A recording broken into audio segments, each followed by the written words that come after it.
Ano ba yung tinatawag na agency sa Blue Arm Plus? So, yan, magandang tanong din yan. So, actually, yung agency po is a type of provider. So, bali dalawa po yung klase yung provider natin. Merong provider na technician lang siya. Tapos, yung agency naman is, yun yung someone, ito is for scaling naman. Yung agency is, siya yung someone na nagmamanage sa mga technicians. So, sino ba yung kinoconsider ko na magiging partner for agency? So, yung agency is parang siya yung mag-handle ng lahat ng technicians in that area. So, kunwari dito sa Cebu.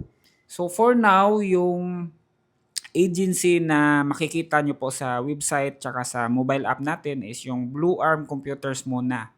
But sooner or later, kapag meron ng interested, meron akong nakitaan na magandang quality na isang technician na kaya niyang mag-handle ng mga tao, kaya niya mag-handle ng mga technician, yun yung pwede nating i-consider as agency. So number one na criteria ko for agency is number one, nagko-content.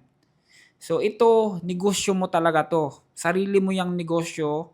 So you will handle people, you will handle more technicians, or more service providers sa area nyo. Kung kaya mong ma-handle yung buong Visayas, why not? 'Di ba? So yan yung for scaling naman yan. So number one sa akin is nagko-content. Pangalawa is kaya niyang mag-manage ng mga tao dahil most of the time dito talaga is you are handling computer technicians. So lahat ng klaseng uri ng mga tao pwede mo ma-handle dyan.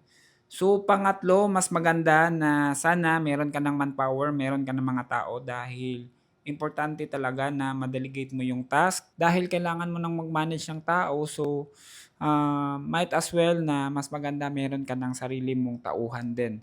So mas magandang i-partner dito yung mga kumbaga malalaki na. Meron na talagang napatunayan, meron na silang physical shop, meron na silang physical store. So yan yung mga agency naman.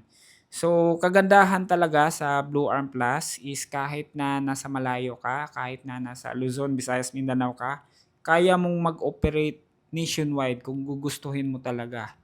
So anyways, for now, hindi pa naman natin yan makikita pa fully dahil yun nga, we are just starting and then recently pa lang tayo nag-start. So ayan, wala pa tayong data. But soon, makakakuha din ako ng mga magagaling na partner. So yan yung mga inaantay ko talaga, yung mga karapat-dapat na mga partners na kailangan nating ma-position dito sa platform. Dahil isa sa strategy ko pala na para magbo-boom talaga yung business mo dito sa platform is exclusivity. Yan yung wala sa iba.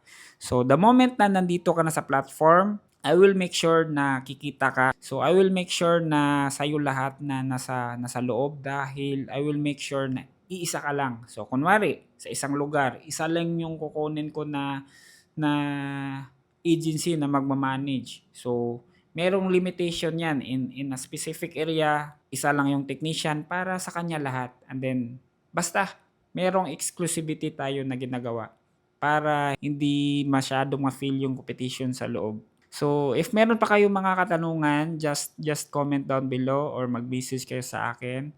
So, thankful po ako sa mga nag-i-interact and then nagtatanong. Bye-bye!